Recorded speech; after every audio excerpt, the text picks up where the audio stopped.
Who are the Kauravas and Pandavas, and what is the Kuru Dynasty? Kauravas and Pandavas belong to a line of rulers who are said to have descended from the deities related to Chandra or moon, and so their lineage is called the Chandravamsha or lunar dynasty.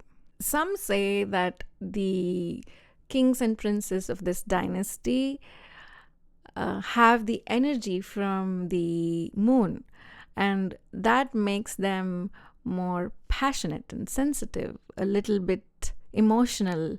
And so that is the reason we see some intense stories.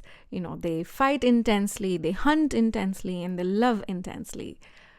Compare this with, say, rulers from the other major dynasty, the Surya Vamsha or the Solar dynasty.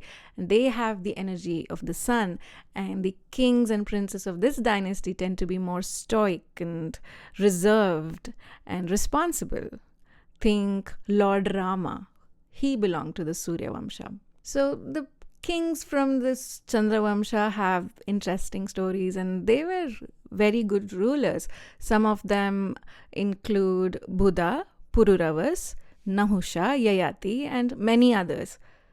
The Emperor Bharata is probably the most famous of them all, and so we'll start with him.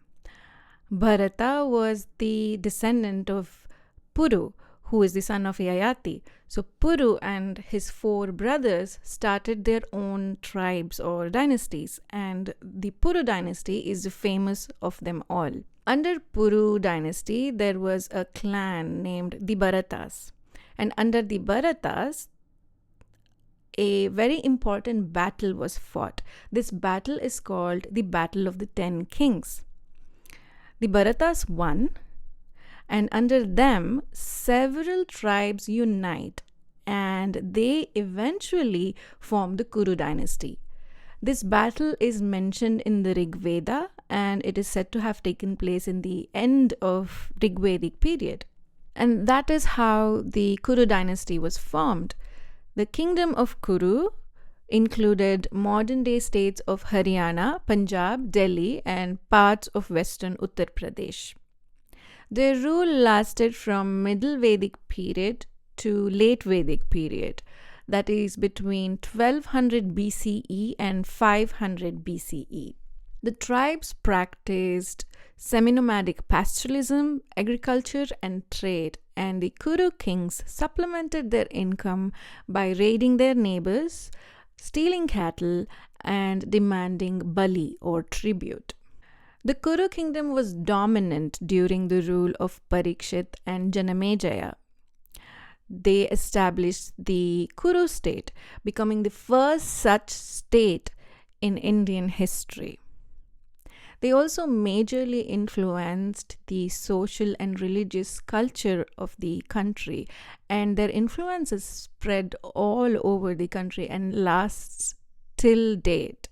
For example, the Vedas were arranged into text under the Kuru rule, and a culture of caste system and Shrauta rituals, which are rituals based on the Vedas like yajnas and homas.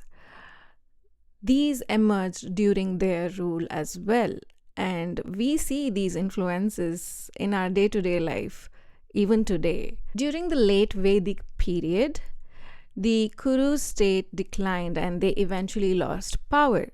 But thanks to the literature from the Vedic period, like the Mahabharata, their legacy still lives on, and their influences on the cultural traditions of India is undisputed.